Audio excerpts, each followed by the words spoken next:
Hurry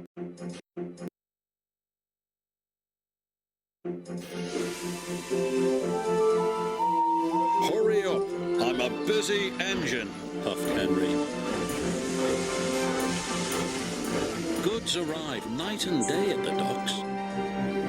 Sometimes Henry and the other engines work so hard that their axles ache. Sir Topham Hatt brought in a new engine to help with the heavy workload. He was long and he had 10 drive wheels. He looked very strong. This is Murdoch. He's going to be pulling freight on the main line. Ahoy, Murdoch! Shouted Salty. Welcome, Murdoch, called Harvey. You're the biggest engine I've ever seen, cried Thomas. You're a chatty lot, Murdoch said quietly.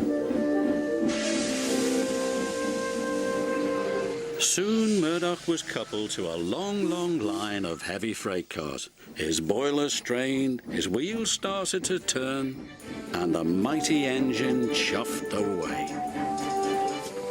Murdoch longed for some peace and quiet. But everywhere he went, it was noisy and crowded. At the end of the day, Murdoch was looking forward to a good night's rest. But Salty and Harvey were full of questions. What's the longest train you've ever pulled? Have you worked Marseille? Have you ever crashed? Please, Murdoch chuffed. I want some peace and quiet, and I don't want to share a shed with chatterboxes. No need to be rude, huffed Harvey. We're only being friendly, matey. The next morning, Murdoch collected another long, heavy train. This time he chuffed into the beautiful countryside. It was splendid.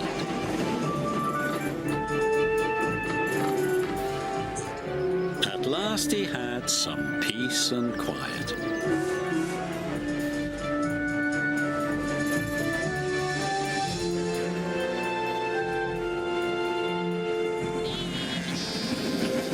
Suddenly his driver applied the brakes.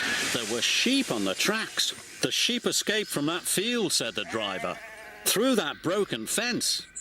They tried to chase the sheep back. First this way, and then that way. They tried everything, but nothing worked. We'll never move these sheep by ourselves, complained the fireman. I'll go and phone for help, sighed the driver. Murdoch was very unhappy. The noisy sheep were spoiling his peace and quiet. Sir Topham Hatt was enjoying afternoon tea when he got the call. Sheep? He exclaimed loudly. I'll send Toby with the farmer immediately.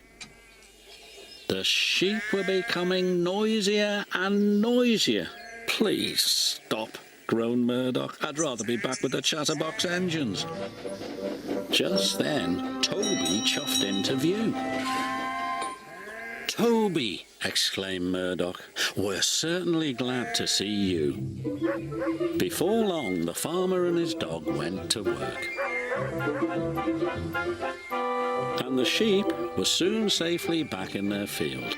And Murdoch was on his way again.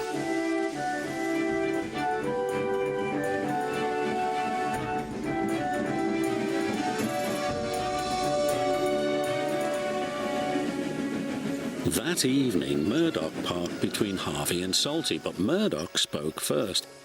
I'm sorry that I was cross, he chuffed. I'm very pleased to share a shed with you. And we're pleased to have your company, said Harvey. Aye, we are, added Salty. It reminds me of a story.